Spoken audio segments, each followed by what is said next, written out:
How we doing, everybody? Um, well, yeah, it's a little bit of a different setup than it is normally. Um, I know Nathan was quarantining, but he doesn't look too alive over there. Are you okay? Oh, I keep waking up in these weird spots. Oh, Yeah, I've had a couple nights like that myself. oh. All right. Cool. What's on the agenda for tonight? Um, not a ton tonight. Um, I heard there's some new show. yeah, there's Moon Knight. There's maybe a little bit of news here and there. Not too much, I don't think. And as way of reading, um, again, not a whole lot that we picked up this week for reading. Hopefully, this is the last week like that because it's it's seeming quite sparse the last few weeks. I don't even have a Star Wars book this week. Yeah, I know. Even when I was going through the stuff to read as well too, I was trying to pick and choose a few other things just to, fill some holes kind of thing. We usually like to do the hot books or books that we want to draw attention to. Usually it's new series and that. Um, this week there wasn't a whole lot of them, so we brought in a few other books that were maybe not new series, but series that something we wanted to mention into them. A few of them have some big events going on in them, and we'll check it out. A few of our are some fan favorites, of course, too. So why don't you thank everybody, and I will see if I can turn on some better lights in this weird place I woke up. Yeah. Well, we'll start off with Big Country Comics. They've got, I believe it's this weekend, they've got the PEI Comic Con that they're doing. And of course, the Things Are Getting Sketchy crew. I would guess they're doing a show this weekend. I believe they are. I don't know if I've seen a post for it yet. And 204 Comics. Tomorrow starts their 1 year anniversary sale. Like we had posted in the page before. Tomorrow's the first day, and they have a whole bunch of extra sale stuff going on. And then it is also going on the Saturday and Sunday, the 2nd and 3rd of April. I saw tomorrow because they just had a post up now talking about it that they're opening at 10 tomorrow instead of 11. And they're open later, I believe. Oh, I didn't notice that either. I think it said they were open till 8. Well, there you go. Yeah. They're expecting it to be pretty busy. Yeah. And one thing I wanted to mention about the Big Country guys is that they have the Twig book going out, the Twig pre-sales going on. Yes. By Kelly Williams.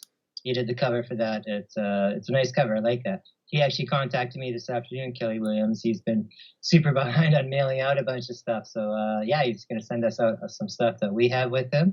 We'll show that when we get that. And tomorrow also being April 1st, I'm finally doing it. Tomorrow's the day. I'm not waiting for mail anymore.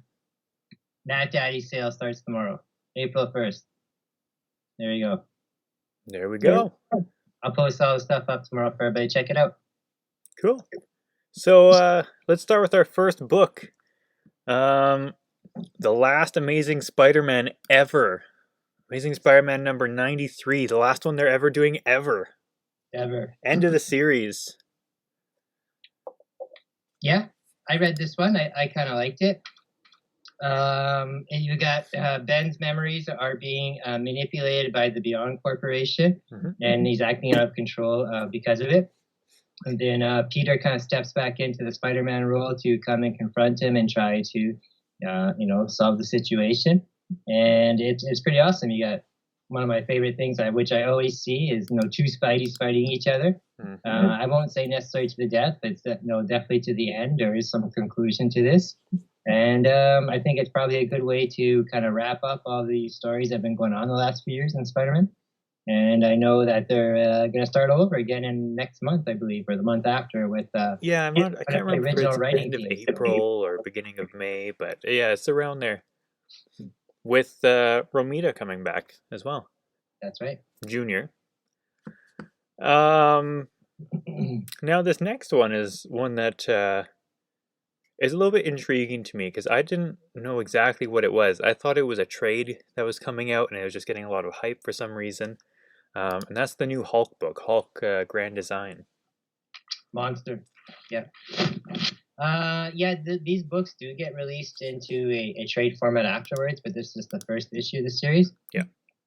This one has been getting a lot of hype because Jim Rugg's been doing is doing the art and the story for it. These books, this Hulk one, follows the design of the rest of the Grand Design series. No pun intended there. It's a retelling of the history of the characters, and they've done one with X-Men already, and I think they did one with Fantastic Four as well. I think it was Fantastic Four as well. And but this time it is Hulk. It's great for anyone that likes pop art or the cartoon art. Old style cartoon art, or if anybody likes like sketch drawings and things like that, or kind of underground comics. Jim Rugg has this particular style. A lot of people recognize it right away. Mm-hmm. It's good. I really like this book. Even though it's a retelling of the Hulk mythos, it's all done in a cool way that's enjoyable, incorporating a lot of like not just Marvel nostalgia, but things like the cartoons and movies and stuff that correspond in the same timeline. Very, very entertaining. I'm going to definitely check out the other books in the series. Yeah, I don't know if it was for this one or if I was looking way later ahead. I get so confused at what I'm even looking at these days. There's also a variant that was showing Wolverine on the cover. Yeah, that's the Ed Piskor variant, which in Ed Piskor is does the guy that does the Red Room books lately. Mm-hmm. So these guys do a lot of stuff together because they're kind of like said that underground type of art. Yeah. So, very cool. Yeah, that one's getting a lot of attention. That one. Yeah. That's it for Marvel stuff this week. There wasn't a whole lot for Marvel. There wasn't. No. I think there was a Miles book, but we haven't covered Miles in a while. I've not been enjoying his series too much. Yeah, I thought they'd be pushing more Moon Knight stuff with the show starting, but they have.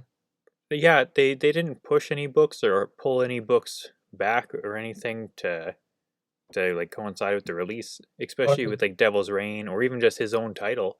Or even like a Marvel Tale that just kind of reprints also this. Yeah, like a facsimile or something even. Yeah, you're right. Yeah. But yeah, so we've got one DC book this week. That's Shadow War Alpha. Yeah, I enjoyed this one. It's going to be I don't know if it's going to run the whole summer or not, but it's a big crossover that runs through the Batman titles. It goes for quite a while. I was looking way ahead, FOC stuff, like months ahead. And I was still seeing Shadow War stuff ways down. Yeah, I think it goes at least 3 months. So I'm pretty sure it's like leads into the Summer of War stuff. But what it is it involves all the Batman characters, and it has Ra's al Ghul. He's come to the point now where he's sick and dying, and I don't know why, but he doesn't want to get back into the Lazarius pool to rejuvenate himself, but he's obviously dying of something. He's coughing up blood in that. So he decides that part of his master plan is to get him and Talia to turn themselves in. And while they're doing that, standing up front doing a press conference as they're getting let in, it looks like Deathstroke, assassinates him. We find out later in the story that Deathstroke said it's not him; it's somebody in his old suit doing that. But now the full weight of the League of Assassins from Italia is not going after Deathstroke. Scott says it's because Batman took out all the Lazarus pits. Oh, that's why. Okay, I missed my last few issues of Batman there. But for some reason, they seem to have some kind of availability to some kind of maybe a smaller portion of the Lazarus pits that they're going to renew them somehow. Because during this fight night, the body actually gets vaporized. There's nothing to put into a pit. So during all this, like Talia is rounded up. She's called in all these sleeper agents.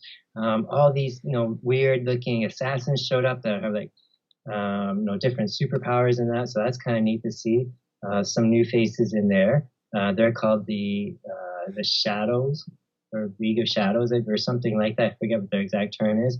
And now they're all going to go after Deathstroke. That looks pretty cool. Apparently, but it wasn't Deathstroke. So yeah, Batman's going to have to deal with all that. And again, also too, with that being Ra's al Ghul and Talia al Ghul, you have Damien in there as well too. That was his grandfather that got killed, and they were about to, kind of reunite as well there. Yeah, so, did Damien get a new suit? Sorry? Did Damien get a new suit? I don't recognize this outfit that he's got in this issue. Yeah, Damien for the last little while. Because he's not really been affiliated with Batman or the Titans or anything. He's been on his own, sort of like a Red Robin type deal, right? Yeah, for the last little while, he's been doing his own thing on an island where he's been competing to be like the Ultimate Warrior type of thing, and involving with his family there. So yeah, this all involves all that. It's all going to wrap up. So it'll be interesting to see. I quite enjoyed it. Yeah, I League of Shadows or League of Assassins, Ra's al Ghul stories always tend to be some of Batman's strongest stories. I agree. Next up, we've got... I want to see who it is that's impersonating, like who actually has the ability to impersonate Deathstroke. So, yeah, it could be... Hey, it could be the clone of Damien. Who knows if that thing's even still around? I thought it was dead, but maybe it's not. Maybe it's one of Deathstroke's acolytes of whichever one of his apprentices it is. It could be anyone. They're all with him apparently still, though. So they're in this new group, so... Maybe it's that Sonny from the Adventures comic. It could be anybody. Maybe.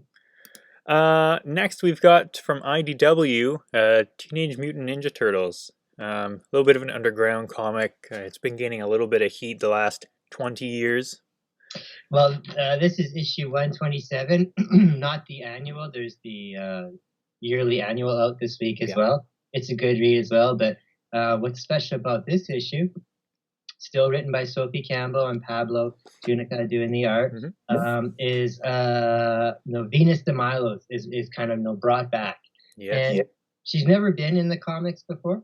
She's only been on the crappy 90s live action show that was like on the Downward Spiral Turtles in the 90s, so no one even really watched it. It was the only time that I can recall seeing her, and I didn't even know that was a whole show. I thought it was like a crossover thing only that they did with the Power Rangers. That was during that same season, I believe. Yeah. But it was, horrible. Nobody watched it. It was like... You're going to get us flagged on YouTube. Get that out of there. That's a normal picture. Oh. And then so that was just that crappy live action movie TV show. So what is going on now is they have introduced a new version, or I don't know if they even call it a retcon version, but a version for this universe, the first time in comics. Yeah. So how are they explaining her existence now?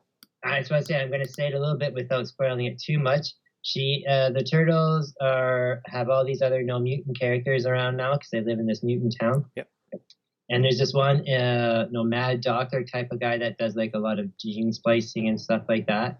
And he looks like he's been like experimenting with like turtle DNA and stuff. And he's like kind of Frankenstein this new turtle, which is Venus de Milo.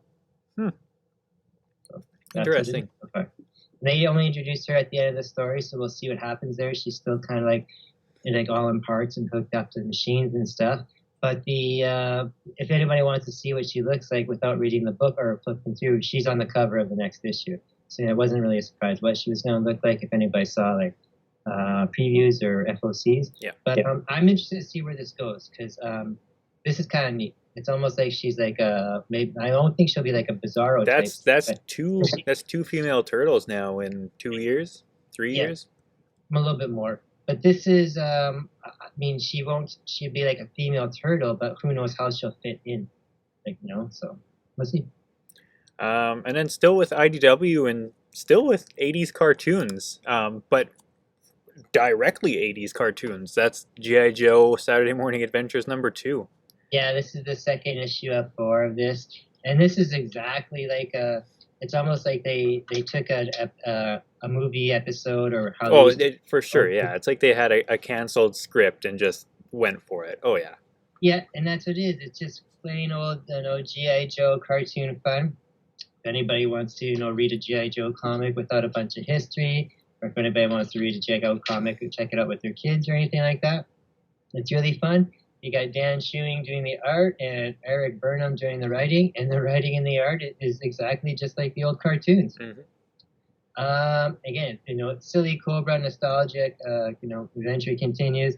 Cobra has a genie and is using the genie to help take over the world and that. And the Joes are always chasing them, whether it's to get pieces. Now, I looked up. This one was FOC, or it might have been a variant. I don't even remember. And I saw the genie, and it's on one of the covers, and that is the most ridiculous looking thing. Just big pink. Purple. He's kind of purpley. Yeah. Super weird. Silly. But yeah, it's just silly fun that makes you think of the old G.I. Joe, and it's also great because it's G.I. Joe anniversary month, and back on YouTube on the Hasbro channel, they stream G.I. Joe nonstop for like a month straight, and they do that with G.I. Joe, and they do that with Transformers when it's anniversary Transformers time. So that's always good too. You can sit down, have fun with your kids, or just you're nostalgic, or I don't know, maybe introduce it to somebody that hasn't ever experienced it before, like I don't know, like a husband or a wife or something. Just fun.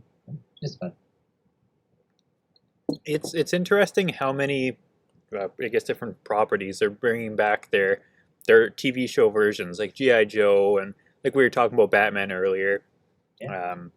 Not only is X-Men from the 90s coming back with a show on Disney Plus in next year or so, but they're also getting a House of X, sort of their own version of House of X, and they're getting a comic. So lots of these, who knows, maybe we'll get a Transformers one next. Or personally, I would love it if they did SpiderMan from the 90s, because that show ended on probably the worst cliffhanger for kids ever. Oh, for sure. There's lots of shows like that. Yeah, and it's great to see them come, because they don't have the commitment, right? You don't have to get all the actors or all the same whatever. It's relatively easy to copy an art style and follow that same tone. Yeah, that's for sure. Nostalgia sells nowadays, for sure. It does. Who ends up with G.I. Joe? I said we'll see who ends up with G.I. Joe, because this story going on right now is one of the last properties that IDW has with G.I. Joe. So I don't know who has them next. Yeah, I don't know. Was it confirmed that they were leaving? Well, their contract's due up very soon for G.I. Yeah, Joe. they haven't said whether they were staying or not. Next, we've got Beyond the Farthest Star Chronicles. So it's from that American Mythology Productions. This one, there is an ongoing series of this, if I'm not mistaken. Yes, because it's out this week as well, too. It's like issue 2 or 3. Right. But this is Chronicles, meaning it's more stories from that universe. Yeah. And what's neat about this is the first 2 issues, well, most of the second issue, but in this issue especially, is or all of it is it's the original series from like 1972. Yeah. Originally, these were backup stories in the 72 DC Tarzan series. Oh. Because these are all written by Edgar Rice Burroughs. Your Tarzan, your John Carter of Mars series writer. So these were like I won't say cliffhangers, but they had smaller installments, monthly backup to Tarzan, and they were written by pretty good people. It was like Marv Wolfman doing the writing, Dan Green and Howard Chaykin doing the art. So very famous artists even back then. These are the original ones in their entirety, published all together for the first 1 and 2 issues, and then at the end of issue 2, they're just going to start continuing on with new content. So that's pretty cool too. So anybody who's a fan of like, the stories for this, these are stories, like real stories that they are converting. Or if anybody just likes that whole universe, like a Flash Gordon /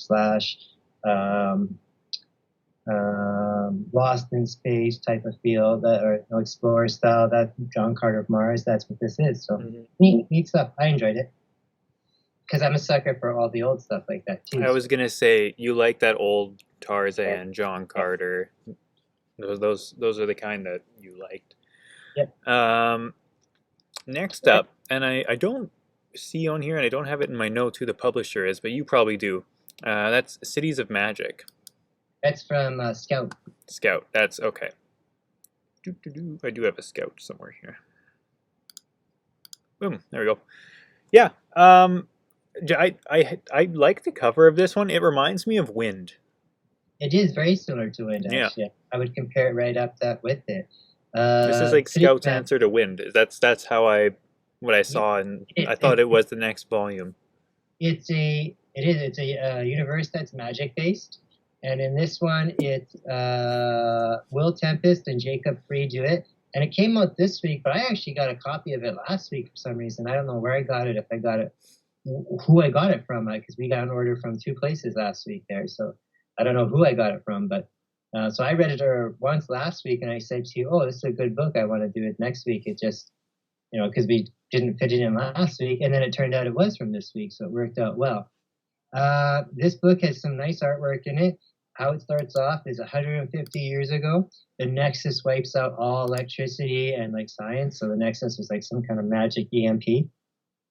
And since then, magic has been harnessed and used instead of technology and electricity and that.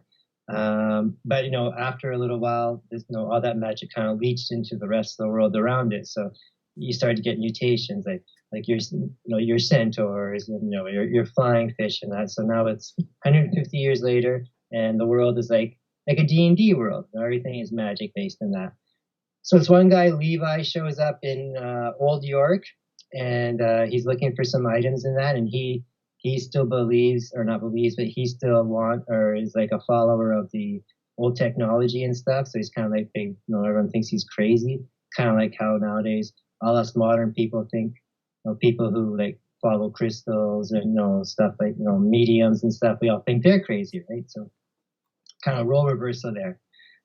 What's going on in here? It also has like a kind of like a Game of Thrones feel to it, in the sense that all these little cities and stuff are kind of warring and ganging with each other. But these are big cities. Like it's Old York, which you see on the cover there, which is New York, and then they're going up against the city gangs of Chicago and that. But again, everything is all magic based. And again, this one guy is science based in that. So we'll see where it goes. He's been thrown into the mix there. Pretty interesting story so far. We've seen a lot of books lately about stuff like that where magic has kind of replaced technology. I think a lot of people are just kind of fed up with where technology is taking us nowadays, that everyone kind of wants a hard reset. So I think a lot of people like it for that. And it's just fun, It's true what you said, though. There is a lot of stuff, like even Marvel's done it with Dark Ages. DC's done it with their Knights of Steel, I think it's called. Yeah, Knights of Steel, yeah. And there's even that show with Will Smith, and it's more the reverse, where it's a fantasy world brought into the more modern day. Mm-hmm. And Disney has a movie too. I think it's called Onward. It's the same idea. It's magic and technology is sort of more of a hybrid in that. But I hadn't really thought of that till you pointed it out. But there is quite a bit of that. Yeah, so it's a good book, enjoyable. Like I said, all the books we reviewed this week are good books, just that nothing really stood out. Nothing was like hyped up a lot. Nothing was like, oh, we gotta check out this. So and there's nothing wrong with that, because then sometimes you find some hidden gems, and we found some in the last few weeks. But yeah, again, an enjoyable book, but nothing crazy. And nothing that made me want to make sure I never miss an issue. So. All right, and then next we've got our final book, Zombies vs. Robots Classic from Image. Yep, 1 of 4, and again, much like we excellent covers for. I think there's 3: the cover A and maybe a B and a C. Oh yeah, and there's 4 issues in the series, and for each of the issues, they are making new covers. Yeah. This is a direct modern reprinting of older stories, which they're doing a lot nowadays, because a lot of these stuff weren't read originally by mainstream people because they were indie books. Even I myself have never read this series before. I know all about it. I've heard all about it, but I've never read it before. I was never able to get it before. And it's cool. It is. You got Chris Ryan and Ashley Wood doing it. They're the creators. They did them all originally. It's a mostly black and white comic. And I say mostly because they do use some, a little bit of color here and there to emphasize, like a little bit of red and some shadowing and that. It is what it is, you got zombies from another dimension / the future kind of get brought back through a science portal by accident. At the same time, robots are deciding to like overthrow their human masters. They're at the same lab at the same time, doing the same experiment. They were kind of, a whole lot of weird, silly stuff going on there. A very serious book, but what it turns out is now it's kind of like the robots are taking on the zombies to be the winner of Earth type of thing, and humans are just kind of, fodder in the way. So again, I never read it, so I'm ready to continue on reading it. Very cool. I enjoyed the artwork. I enjoyed it. I like it. Cool. Everyone wants to see, zombies versus robots. Who would win? That's always like a question that people have always wondered in their head, right? Robots. Now you would think that, but I mean, the way they do a definition there in the book, it's like they do the definition like a scientific definition, almost like a dictionary definition, and for a zombie and for a robot, and it's the same definition. Well, next up, that's our last book actually. Yeah, that was the last one. Maybe honorable mentions, some that we didn't do this week. There's that Batman Beyond in the White Knight universe there that they've done Batman and Harley Quinn and whatnot. Yeah, Sean Murphy does that. Yeah, that one's getting a lot of hype. I'm not a Batman Beyond fan, so it's not one I picked up. And you don't like the White Knight universe, so you didn't look at it. But it is one that is picking up a lot of heat, and it's apparently pretty good too. Yeah, but I told you why there's a lot of heat behind it. It's not necessarily because the book is written well, which I'm sure it is. There's a lot of heat behind it because Sean Murphy said that when they printed it, they massively underprinted it. So now a lot of people are out there scrambling to get copies, and there's tons of copies online. But it's not even every copy. It's cover A. Yeah, just cover A. So I mean, the other ones you can find fine. It's just cover A for some reason. Yeah, it was whatever reason. I'm sure that it'll die down in a few days. It might be it won't go for higher than cover price. That's not a big deal, but that's the reason why. It's not. I've seen it going as low as $15, and I've not seen lower. I haven't really looked, but yeah, I've heard it's all low. But yeah, next. Finally, Marvel's back with some television, and we've got Moon Knight. Finally, it feels like we waited forever for Moon Knight. We did. It was worth it, though. I like that first episode. But yeah, it was a fantastic first episode. I know some people were a little bit iffy about it, but they forget that when they film these, you got to look at it as a movie. As a whole, yeah. Especially with the Marvel shows, they all pick up right after each other. There's no space in between. It's not like The Mandalorian or like Boba Fett, where they're meant to be, week by week, episode, bit by bit. These ones are long, coherent stories. Well, this one especially that people will be, I'm sure, a little, not necessarily confused, but unfamiliar with, because it's starting off in a brand new spot. It has like nothing to do with anything else at the moment. Mm-hmm. This episode doesn't really clarify anything up. If you it leaves you in as much of a confused state as we find him. Right. If you're not a Moon Knight fan and if you don't know what's been following all the stuff before the show started, you wouldn't really know a whole lot more than the rest of us. Yeah. But yeah, I liked it. Oscar Isaac's playing a good role. I really don't like the way he talks and everything when he's the nerdy Steven role. Steven Grant. Which is supposed to be like that. The only complaint I have, and it's not really a complaint, I just thought it would sound different, is Stefan says, well, they are long stories, but not so sure of coherent. Yeah. Well, I wish I could see the comments. I'll have to look at them after. What was I going to say? I forget now. Oh, I don't know. I just like the fact that it's if you don't know what's going on, you still don't know what's going on. But if you follow the story enough, you can understand what maybe will happen. There was a lot of cool stuff in there, like even that opening scene, like Well, I where was gonna say, like, let's talk about that opening scene there. It's yeah, not, we're not getting to spoilers or anything. Not that this episode really has any. It's a lot yeah, of setup. where Ethan But Hawke it is seems like he's putting on like some kind of ritual or something, right? And we right. know it's Ethan Hawke's character, but yeah, pour himself some water or whatever, does a little music note on top. You're like, okay, he must be doing some weird ritual. Yeah, and Drinks then it, like, okay, that's the end of it. Then smashes it and puts it in his shoes and starts walking around.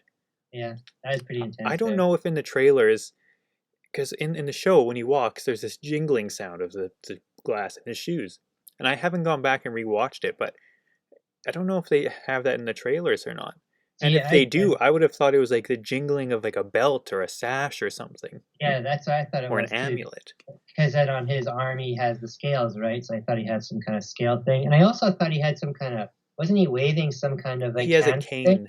and a cane too. So I don't know there. I remember I was gonna say no. I didn't care for at first Khonshu's voice, like Mm, the Khonshu's God voice. That it seems kind of like almost blurry the voice. Like you can't really make out what it's saying. I think that's the point. I know, but I don't know. Because when it gets towards the end, when he starts, communicating a bit more, Yeah. it does become clear and louder.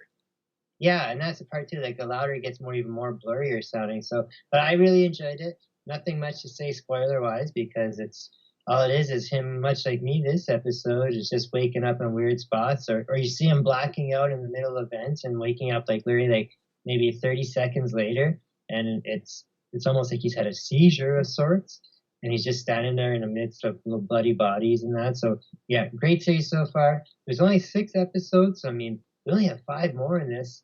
Um, I don't know, man. There's going to be a lot of like I won't say Easter eggs in this show, but there's going to be a lot of stuff probably hinted at and mentioned at that's going to spread out to a lot of different things. Yeah, it's seeming like it's going to be a really good show. Um, I really like the fact that it's all so far like supernatural and Khonshu Egyptian gods in that. I really like that, and I like yeah, the idea. and I had someone actually mention to me that it sort of ties in with Thor, with the new Thor: Love and Thunder, because it's got Gore the God Butcher as the villain, right? Yeah, And if he's, if they're introducing a more spiritual side of the Marvel universe, right? Something for, like for the cosmic god. Egyptian gods. Um, there's potential for people to be brought up or mentioned, or it's Russell Crowe is apparently playing Zeus in Thor. And one thing I also was like thought was kind of cool too, and I wasn't sure how they were going to handle it, was him coming in of the costume. Like cause like in the before the TV show, it was like a physical costume, right? Mm-hmm. Like Batman had taken it out. So I was also wondering how they were going to do that and not make it seem stupid. He was changing all the time, right? Yeah. This So kind of makes me think of Blue Beetle, how yeah, it just supernatural. It's part of the Egyptian thing. That's almost like supernatural mummy. And that's what it looks like. Supernatural mummy wraps yeah, over him, which I thought was so cool because I thought, why has nobody ever done that in the comic before? it's a really good looking effect too. Yeah, It that's doesn't look corny or anything. It's really good. no, I enjoyed that. So that was good too. Um, I know you wanted to talk about. You was the one that pointed out to me that Bruce Willis was retiring. yes, let me clean up the screen a bit. And I don't normally have to manage 2 screens, so it's but yeah, Bruce Willis is retiring from filmmaking. Um, I guess he was recently diagnosed with a disease. It's called aphasia, I believe it's pronounced.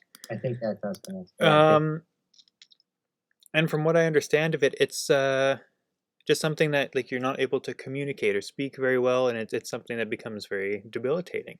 yeah. So that's surprising because anyone that has actually been following him, not that I have, he's done lots of smaller films and stuff in the last few years. I think he's done like 22 films or something. I was reading 22 films in the last couple of years. Yeah, he likes to work. He's like, So yeah, that's surprising. It's unfortunate, really. yeah, it's sad because he's one of my favorite actors. I think one of the best movies of all time is Die Hard. Oh You yeah. know, I was coming up at just at the right age to appreciate that movie, just like so many other million guys nowadays. And also too, even before Die Hard, it's cheesy to say, but I loved him on the TV show Moonlighting. It was a TV Oh, show. I forgot he did Moonlighting. He was on. That's where he got his kind of. Die Hard was his big break, but that's where he kind of started off on there. So I really enjoyed that show. That's like it's basically him just being Bruce Willis. So I really enjoyed that. So that's sad to hear. A couple other things I saw yesterday was the I think it's with the 83rd. I think I saw it was, but the 83rd anniversary of Batman. So that was Well, pretty awesome. The first detective comic came out. I think it was 83 years ago yesterday. They said so. That was pretty awesome. And the first TMT movie ever came out yesterday too. And I think I saw that was like 34 years ago as well. So that was a pretty cool anniversary too, because compared to the other turtle movies, that number one turtle movie still stands up pretty good. I think I've watched it that every one's once in a pretty while. good. And it's pretty awesome. The second one was it Return of the Ooze or something? Secret of the So Use. yeah, I don't even remember that one. I know I've seen it. I don't remember it. And the third one is I think that's where they're doing weird time travel. Time travel. I don't remember that one at all. I don't know that I've seen it. I just like the first one. Second one's not too bad because that's the one that has Vanilla Ice, and you get the which is supposed to be Bebop and Rocksteady, but it ends up being Taka and Razor. So yeah. Um, oh, there is a little bit of Star Wars news. Apparently, The Mandalorian season 3 has finished filming. Still no release date on that, but apparently their filming is done. I I, I got some Star Wars news.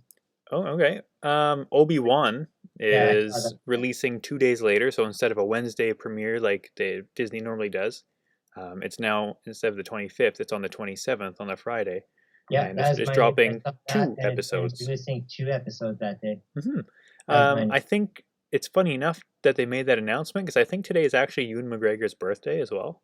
Oh, maybe that's why they did it then. Yeah, I could be wrong, but I believe I had seen that. Oh yeah. And another thing I wanted to mention is Kickstarter stuff, especially our friend Mike Ruth. He's hmm got a Kickstarter. I believe it's going to be starting up. I think it starts this weekend. To be honest, they have. I don't know if there's a date yet, but I know they've been hinting very fast this weekend. Um, for Dodge number 3, Dodge is about a some super Soviet soldiers who are after a werebear. hmm It's kind of cool. He's like a heavy metal werebear. Yeah, he So wears like a Black Sabbath shirt. yeah, so he's Mike draws that. He's involved. That's just Mike as a comic book character, really. Yeah, it's pretty cool. So everyone check that out. But anybody who does Kickstarter stuff, and we've mentioned this other weeks as well. Anybody who has projects that want to be promoted, send us some info on it. We'll get it on the air like this. We'll do some interviews. I like doing interviews with people. hmm I like meeting Oh, people. Stefan says tomorrow. Oh, it is. It does start tomorrow. I thought Yeah. so. The first, yeah. I didn't want to say if it wasn't, but I thought for sure it was the first. So that's awesome. Speaking of Stefan, I've started to bug him a little bit already. I want to get him on for an interview. We can talk about the tag stuff and really introduce the Nat Daddy crowd to it because we've mentioned it lots and stuff like that, but we haven't gone into brought anybody on to talk about it. So I think that'd be a great opportunity for Yeah, them. now that I've jerry rigged it for Skype to work Yeah, that's pretty cool too. ish, we'll see how long the duct Yeah. tape holds together. Yeah. And yeah, that's what I know. There are people out there who have Kickstarter projects, or any projects really. I know the John Dixon there just finished up yesterday. Dexter. Dexter, why do I always say Dixon? John Dexter, his thing finished up yesterday for Alpha Dogs 2. He managed to meet his goal, so that's pretty He cool. well surpassed it. Yeah, I know when the tags guys have their books up for the Kickstarter, it always meets its goal as well too. So yeah, anybody, let us know. We like doing that. We like helping people out. because eventually we come around and we ask you guys for help too. So, what goes around comes around. It helps everybody out. So, I think that's a bit, really, unless you have anything else to say, Ty. No, I don't think so. Check out when I list it. Oh, there's that. I was say make sure you check out Big Country's. I don't know if the pre-orders are up, but they definitely showed off the cover for Kelly Williams' Twig that he's doing for them. It's up. Yeah, the pre-orders are up. Pre-orders are up. There you go. Yeah. Check them out in PEI this weekend, right? They're in PEI. I think that was last weekend. Was that last weekend? Oh, so are they home this weekend? I believe they're finally home. Yes. Oh, don't check them out. Give them some space. They're tired. Yeah. And then the sale at 204. Tomorrow, Saturday, Sunday. If you can make it there tomorrow, they've got a whole lot of good deals. Pretty sure pinball's free all day, so free pinball, yeah. Go do the pinball. If they have the same machines, it should be Star Wars and Deadpool, I believe. Star Wars is fun. Deadpool's tough. I found the Deadpool one pretty tough. Yeah, it's fun though, that Deadpool one. It's pretty funny, yeah. Awesome. I think that's it, really. I do. I'm looking around me. No pickups this week. Nope. I think that's it. Been very quiet. I've been stuck in here. Yeah. That's about it. All right, everybody. That's all, folks. Check us out on all our usual spots, our hangouts there. We like to hang out on YouTube and Facebook and Spotify and Instagram, and I think that's it. I don't have them all in front of me, but I think that's it. I think you got them all. Facebook. Awesome. Tell your friends. I think we're talking about. Until you ask. Okay. We'll see you all next week.